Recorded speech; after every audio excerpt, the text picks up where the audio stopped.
ሳለ ለሚወደኝ ለሚያፈቅረኝ ሰው እንኳን መሆን አልቻልኩ። እሱ ከራሱ በላይ ያፈቅረኛል።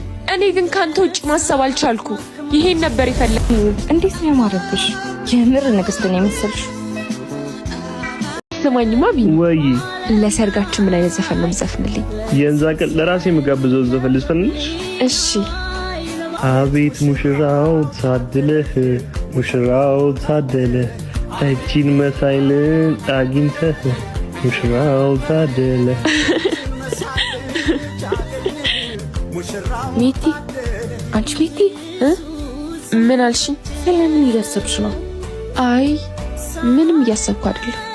ስለ ቢኒ ነው አይደል የምታስቢው? ታውቂያለሽ፣ ትዝታዎች ከሰዎች የበለጡ ታማኝ ናቸው። ምክንያቱም ሰዎች የሆነ ሰዓት ላይ ትተውሽ ይሄዳሉ። ትዝታዎች ግን ሁልጊዜም ቢሆን አብሮሽ ይሆናሉ። እና በቃ ሌላ ሰው ልታገቢ ነው አይደል? እንኳን ደስ አለሽ። ደስ አለህ? ለሚወደኝ ለሚያፈቅረኝ ሰው እንኳን መሆን አልቻልኩ። እሱ ከራሱ በላይ ያፈቅረኛል። እኔ ግን ካንተ ውጭ ማሰብ አልቻልኩ። ይሄን ነበር የፈለግከው አይደል? ይቅርታ ንገረኝ። ያንተ ይቅርታ ምን ያደርግልኛል? ያንተ ይቅርታ ማገባውን ሰው እንዳፈቅር ያደርገኛል?